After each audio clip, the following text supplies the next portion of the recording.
ఉన్నటువంటి రైతు బకాయిలను కూడా ఈ కూటమి నాయకత్వం చెల్లించటం. అంతేకాకుండా రోడ్లు ఏ రకంగా రోడ్లు వేశాం. గతంలో 2014-19లో 25,000 కిలోమీటర్ల రోడ్లని గ్రామీణ ప్రాంతంలో వేసినటువంటి ఘనత ఈనాటి యువ నాయకుడు నారా లోకేష్ గారికి దక్కిందని చెప్పి మనం చేస్తా ఉన్నాం.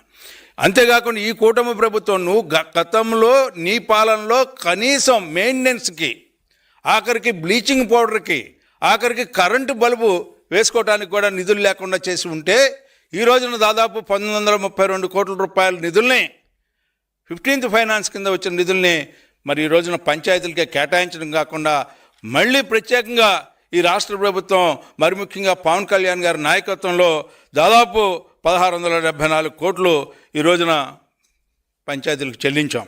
అంతేకాకుండా 1450 కోట్ల రూపాయలు కూటమి నాయకత్వంలో విడుదల చేసి గ్రామాలకు ఊపిరి పోసాం. నువ్వు ఎప్పుడైనా ఊపిరి అనే మాటకి అర్థం తెలుసా నీకు అని చెప్పి నేను అడుగుతా ఉన్నా. నీకు ఎప్పుడు పీకలు పోయటం తప్పితే ఊపిరి పోయటం తెలియనాడు నువ్వు ఏం పాలన చేసావో మేమందరం కూడా చూసాం.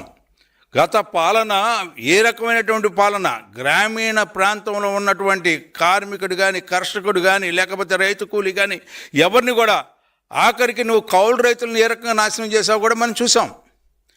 నీ యొక్క పాలనలో ఎవరికి న్యాయం జరిగింది అనేది చెప్పలేనటువంటి పరిస్థితుల్లో నీ పాలన ఉంటే ఈ రోజున మేము వచ్చిన దగ్గర నుంచి కూడా గ్రామీణ ప్రాంతంలో ఉన్న రైతాంగాన్ని కానీ, గ్రామీణ ప్రాంతంలో ఉన్న వెనకబడ్డ వర్గాలను కానీ, గ్రామీణ ప్రాంతంలో ఉన్న దళిత వర్గాలను కానీ ఈ రోజున అన్ని రకాలుగా కూడా కార్యక్రమాలు, అనేక రకాలైన కార్యక్రమాలని అనేక రూపాల్లో వారి దగ్గరికి తీసుకువెళ్ళి ఈ రోజున సామాజికంగా, ఆర్థికంగా, రాజకీయంగా ఈ రోజున ముందుకు తీసుకెళ్ళటానికి మరొక్కసారి పూజ్య బాపూజీ కళ్ళగన్నటువంటి గ్రామ రాజ్యాలని, రామరాజ్యాలని ఏర్పరచడానికి ప్రయత్నిస్తున్నటువంటి పాలన ఈనాటి పాలన మరలా మనం అందరం కూడా చూస్తూ ఉన్నాం. ఇలాంటి సందర్భంలో అడుగడుగునా నువ్వు మాట్లాడుతూ ఉన్నావు. చంద్రబాబు నాయుడు గారు మోసం చేస్తూ ఉన్నాడు, చంద్రబాబు నాయుడు గారు నిధులు పక్కదోవ పట్టిస్తూ ఉన్నాడు. నీకు ఏదైనా అవగాహన నుండి మాట్లాడితే చాలా సంతోషం. గ్రామంలో ఉన్న పరిస్థితిని ఏ రకంగా ఈ రోజున తీర్చిదిద్దుతూ ఉన్నారు. ఈ రోజున గ్రామీణ ప్రాంతంలో రోడ్లు కానీ, డ్రైన్స్ కానీ, లేకపోతే డొంక రోడ్లు కానీ, లేకపోతే అక్కడున్న రైతులను ఆదుకునే విషయంలో కానీ, లేకపోతే దళితులకి సామాజిక న్యాయం చేసే విషయంలో, పెన్షన్లు ఇచ్చే విషయంలో కానీ, లేకపోతే మహిళలకి ఏ రకంగా ఉచిత బస్సుల్ని మరి ఏర్పాటు చేసినటువంటి అంశం ఈ రోజున మీ అందరికీ తెలిసినటువంటి అంశం. ఎవరూ చేయలేనటువంటి సంక్షేమానికి బ్రాండ్ అంబాసిడర్ ఎవరయ్యా అంటే తెలుగుదేశం పార్టీ కూటమి నాయకత్వం అనేది ఈ రోజున భారతదేశ వ్యాప్తిగా ఈ రోజున చెప్పుకునేటువంటి మాట. ఎలాంటి పరిస్థితుల్లో ఈ రోజున మీరు మాట్లాడుతూ ఉన్నారంటే జయాలు వేదాలు వల్లించినట్టుగా ఉన్నాయి. ఆ రకంగా మీరు మాట్లాడితే ఏదో చేయొచ్చు, గుడ్డగాల్చి అవతలాడి మీద వేస్తే ఏదో రకంగా అవదా అని చెప్పి ఆ మసిని బట్టి మనం మాట్లాడవచ్చు అని చెప్పి ప్రయత్నిస్తూ ఉన్నారు. అంతేకాకుండా ఇవాళ జలజీవన్ మిషన్ని మీరు పూర్తిగా దుర్వినియోగం చేస్తే, నిధుల్ని దుర్వినియోగం చేస్తే ఈ రోజున దాదాపు 26 లక్షల కనెక్షన్లు ఇవ్వడానికి 2,800 కోట్లతో ఈ రోజున ఈ ప్రభుత్వం ముందుకు వెళ్తూ ఉంది. అలా ఈ రోజున గ్రామీణ అభివృద్ధి కోసం ఏదైతే ఈ రోజున ఏ అభివృద్ధిని అయితే చేస్తే గ్రామాలు అభివృద్ధి చెందుతాయి అని చెప్పి ఆలోచన చేస్తూ ఉంది అలాంటి ప్రభుత్వం ఈ రోజున. అందుకనే ఈ రోజున ప్రజల ప్రభుత్వం ఇది.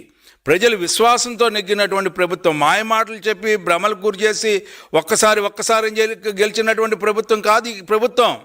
ఒక అకుంఠిత దీక్షతో, ఒక సంకల్పంతో ప్రతి ఒక్క ఓటరు ఈ యొక్క రాష్ట్రంలో, ఆంధ్ర రాష్ట్రంలో ఉన్నటువంటి ప్రతి ఒక్క ఓటరు కూడా ఈ యొక్క పాలన రావాలి అని చెప్పి, ఈ కూటమి నాయకత్వం రావాలని చెప్పి గెలిపించుకున్నటువంటి ఈ కూటమి నాయకత్వాన్ని కాపాడుకుంటున్నటువంటి ప్రజలకి విశ్వాసంతో, నమ్మకంతో, ఏ రకమైన విశ్వాసంతో, ఏ రకమైనటువంటి ఆశీస్సులతో ఈ యొక్క కూటమి ప్రభుత్వం గెలిచిందో అందుకే ఈ రోజున మీకు 11 సీట్లు రావడానికి కారణం. చరిత్రలో ఎవరికి రాలా మీకు వచ్చినన్ని సీట్లు.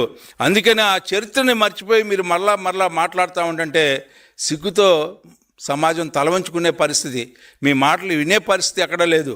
మీరు ఒక్కటి గుర్తుపెట్టుకోవాలి, ఏం చేశామని చెప్పి మనం ప్రజల గురించి మాట్లాడుతున్నాం, ఏ రకమైన పాలన అందించామని చెప్పి మనం ప్రజల దగ్గరికి వెళ్తా ఉన్నాం, ఏ రకమైనటువంటి ఆలోచనలతో మనం ప్రజల దగ్గరికి వెళ్తా ఉన్నాం. ఇవాళ ఎవరైతే ధనవంతులు ఉన్నారో ఆ ధనవంతుల చేత ఈ రోజున సమాజాన్ని అభివృద్ధి చేయడానికి పీపీపీ మోడల్లో ఈ రోజున ఎవరైతే పేదవాడికి వైద్యాన్ని అందించడానికి, ఆరోగ్యాన్ని రక్షించడానికి ఈ రోజున